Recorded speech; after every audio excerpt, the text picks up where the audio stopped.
Ang susunod na programa ay rated G. Ito ay pwede sa lahat ng manonood. When the curtain rises, Don Francisco, about 60, is seen sitting on the sofa, smoking a cigar. He wears a nice-looking lounging robe. Presently, Roberting, his 20-year-old son, good-looking, well-dressed, enters. He wants to ask something from his father, but before he gathers enough courage, he maneuvers about the stage and clears his throat several times before he finally approaches him. Father. What? Father. Well, Father.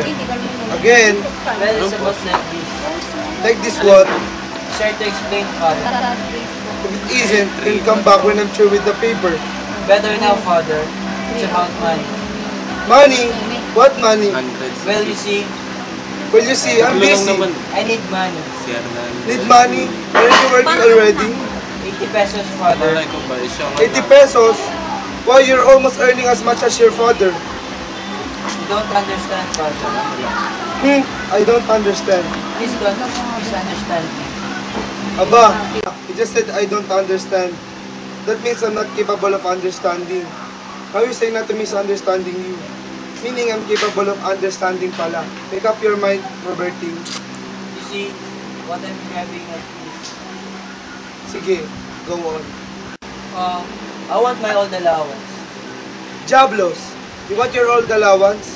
You're working and earning 80 pesos and you don't pay me a single centavo and now you asking me for your old allowance? I have so many expenses, Father. How much have you saved in your bank? How can I save anything? So you're nothing in the bank. What kind of gifts do you give in your girlfriend? Flowers? 6 or 7 peso flowers? Pebombre este. When I was making love to your mother, I used to give her only money or balot. Yes, I remember quite well. If you only knew what my mother used to say after you used to give me a money or balot sa kuripot naman ng say. Pero Petra, the son of ours is earning 80 pesos. Doesn't give us a centavo for house expense. And on top of that, is asking for his old allowance. Where in the world you see such a thing? I know a place where their children work and don't give their parents any money and still ask for their allowance. Where? The Philippines. Aba, how estrado you are, Petra. You're not going to get a centavo from us. But, Mother, If you've no money to ride a taxi, get the street money. streetcar to visit a girl? Ay, what? Francisco, Ha? I'm calling the servant. Demonstrates with that servant, having the same name as the owner of the house. I'm going to kick him out soon. He broke your plate above. Again, I don't know why he only breaks my plate. He never breaks your plate of Roberting or Nena's. No, he only breaks my plate. Opo, Senora. Did you make the sign I told you? The one you told me to make. Of course. The one you told me to write on. Wanted. A muchacho. Yes, Don Francisco. Ha? I'm talking to the servant. Well, did you do it? No, Senora. No, what? I didn't make it yet. And why not? I forgot how it should be worded.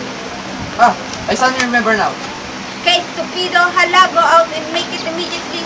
Where's Nena? Asleep in her room. At this time? It's 11 o'clock. Anyhow, it's Sunday. Has she heard mass? I suppose she did it at 4. And so Nena went to the party last night without a chaperon. It was the first time. I hope nothing happened. What happened? We discussed this already yesterday. Yes, I know, but imagine a Filipino girl going to a party without a chaperon. After all, she didn't go out with Fred alone. She went with her friends Lolita and Lodi. Yes, those two girls. Since they arrived from abroad, they've been trying to teach our daughter all the wrong things they learned from those places. Don't think, are you exaggerate, Francisco? Are you through with that so soon? I finished it last night, Senora. Last night? Opo, Senora. But I forgot where I placed it. Stupido naman itong taong ito. Let me see it. Wanted the muchacho? Alright, hang it out there at the window. I said outside, not inside.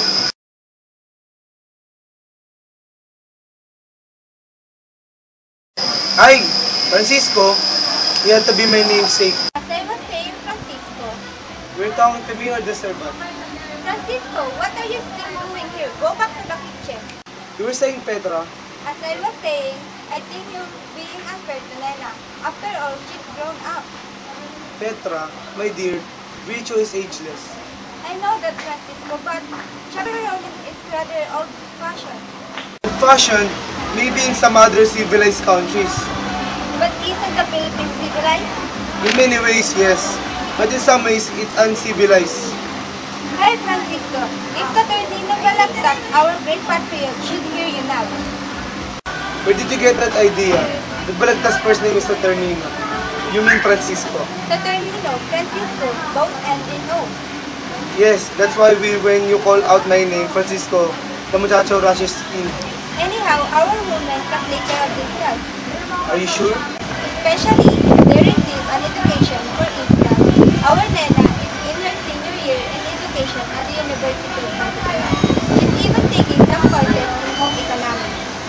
I suppose that means her from any moral faults. Moral fault, Francisco, ay, kay exagerado naman to. No, what I mean is that Nena is better educated and more enlightened to take care of herself.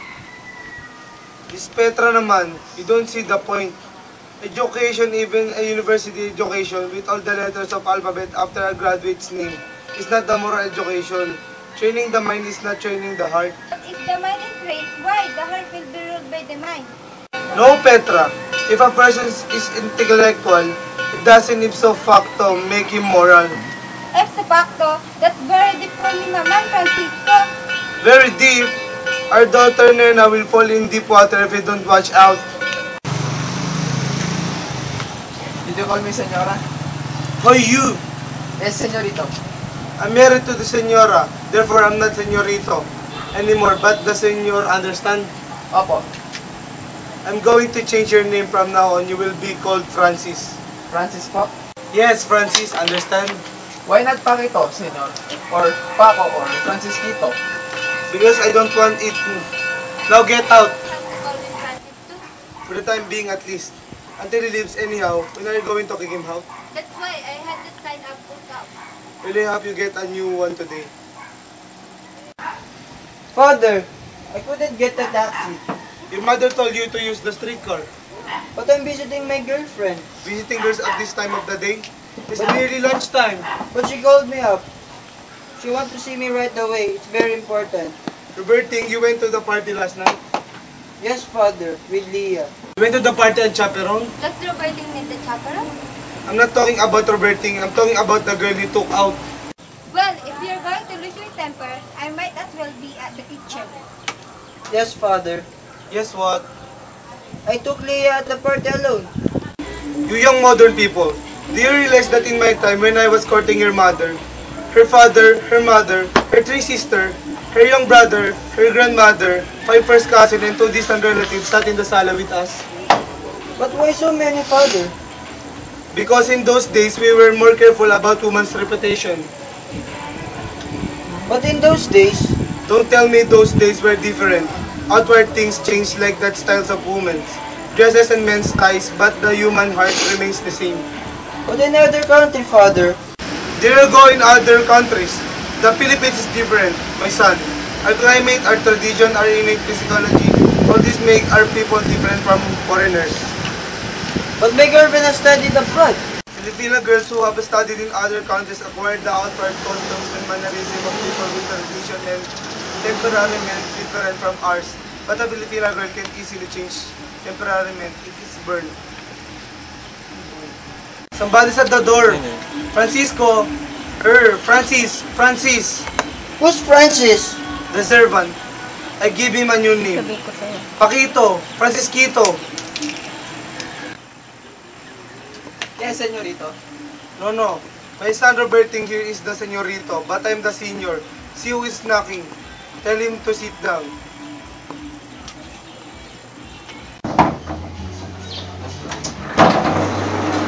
What do you want? What do I want? Haven't you got any manners? I said, whom do you want to see? Why do you speak more clearly?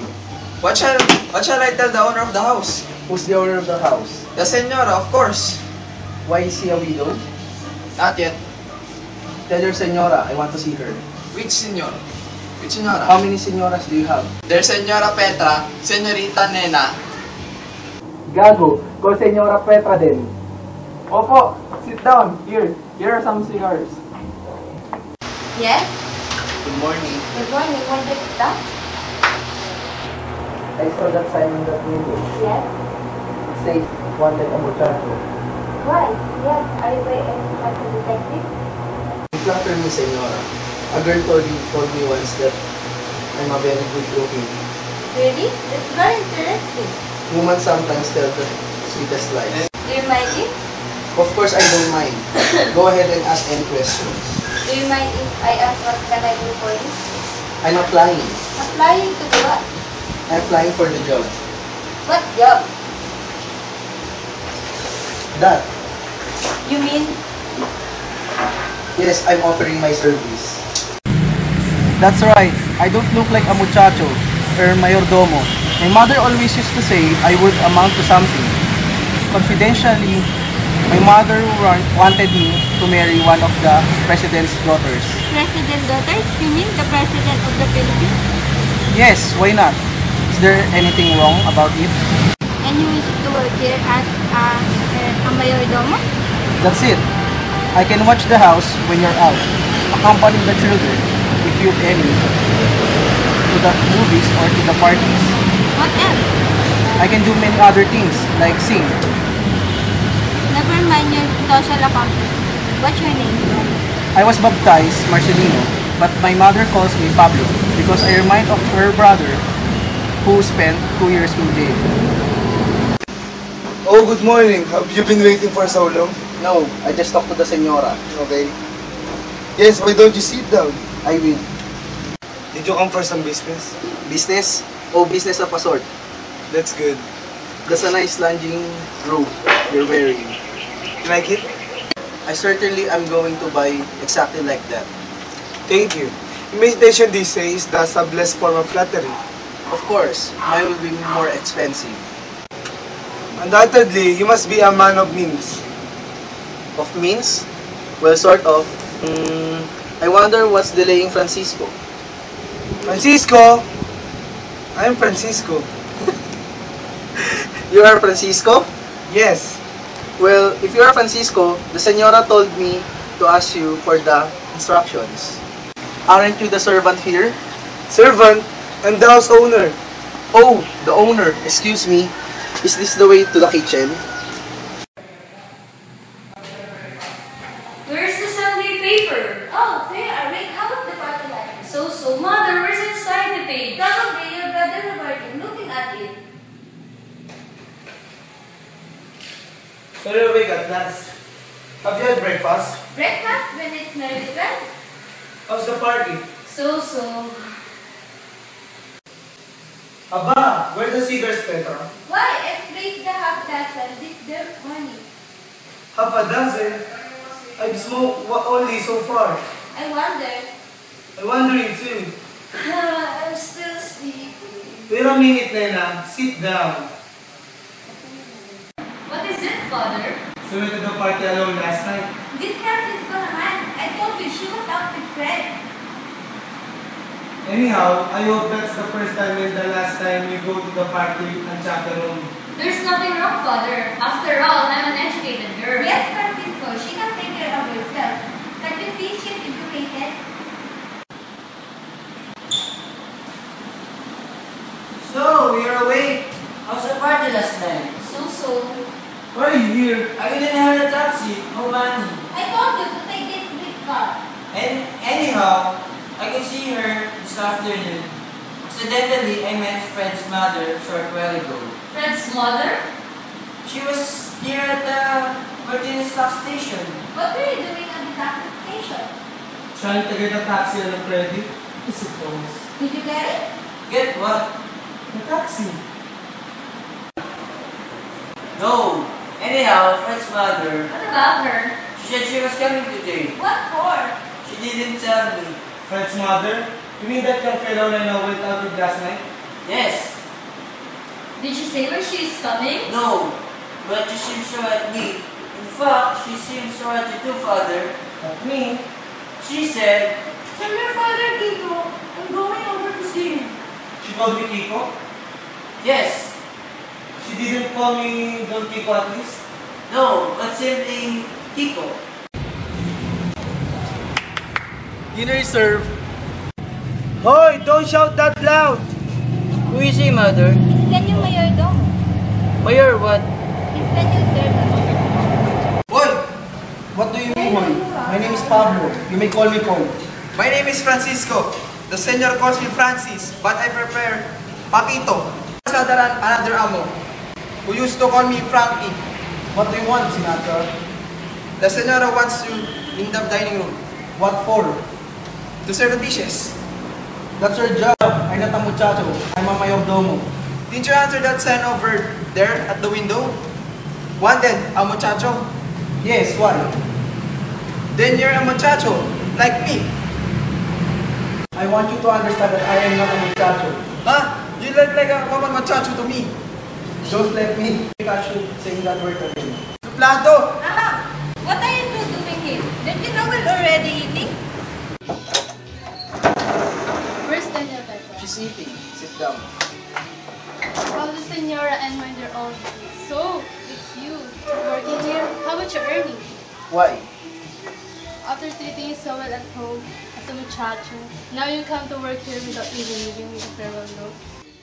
I'm not a muchacho. I'm a mayordomo. Mayordomo, Mayor Tonto. Good morning. Wanted to see me? Yes, you entered. Would you sit down? I'd rather remain standing. Check. This is your son, friend. Oh, I imagine. Don't imagine, he's my son. Ah, hey, Shirka. Supposing he is, but that's you. I was just thinking. Does it look like a bit like me? Certainly not. He's just speaking English in your first husband. Do sit down. Are you trying to insult me by flying adventures at home? Check. What can we do for you? Ask. What is this, Fred? Ask Speak up, my son. Your son? Your son! So you and your daughter Nena have decided for your son. Well, I won't move you. What are you talking about? Call Nena! Nena! Nena! Robertine, call Nena. If you don't mind, I will see. I will stop you. I'm sorry.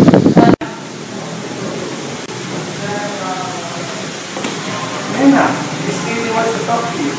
Then, Tell her what? what is all the mystery about? Your son and your daughter.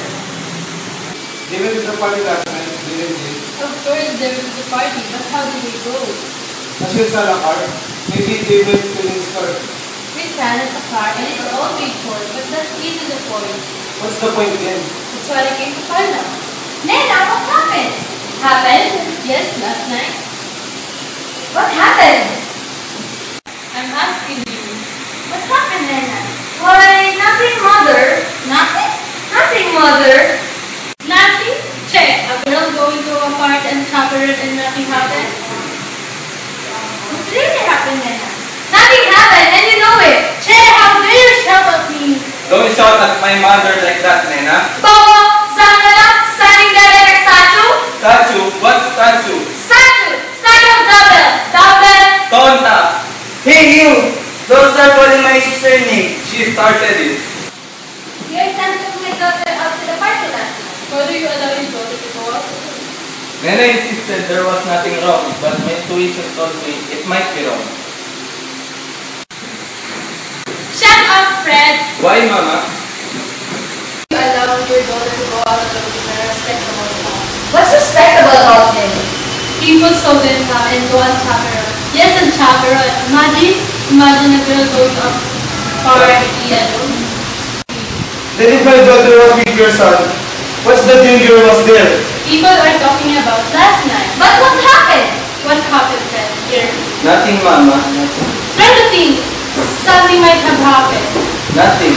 Nothing. It's your fault. What's my fault, Dumbbell? I'll slap your face if I weren't a gentleman. I'll slap you, even if my mother says I'm a gentleman at times. Don't you dare touch my son. Che! Cannot touch you, my jellyfish. Coming here to say just what might have happened? You should advise your daughter to stop going to parties and chaperon. People gossiping with my son. Mind your own business. Tell your son to stop looking dumb. What? Che, I never saw such people. Get out of here or I call police. The police, Mama, the police. We're going, Che. Paul! Who's Paul, Tetra? Yes, Don Francisco. Paul, can you put these people to the door? Roughly, Paul, roughly. Roberti. Secretary, Roberting, I have nothing to you last night. Last night, You went out with Dia, didn't you? yes, but there's nothing happened. I think. You think? I escorted them already, Senora. What do I do now? You may wash my dishes. Huh? Boy, where did you get that cigar? Huh? Why? Somebody gave it to me. Who? Francis, Senor. Someone at the smoke owners.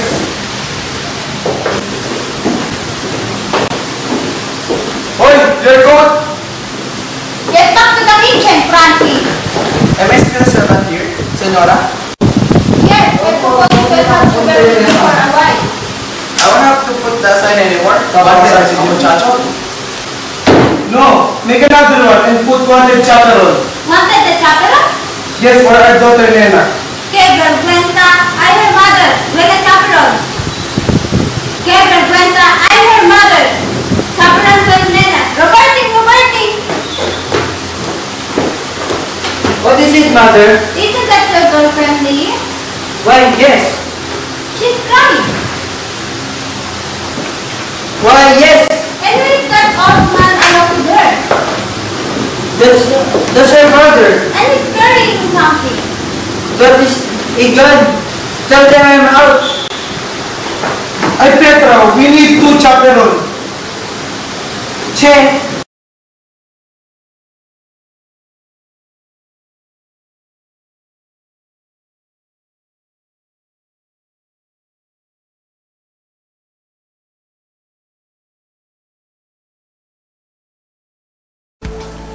Father, I couldn't get a taxi.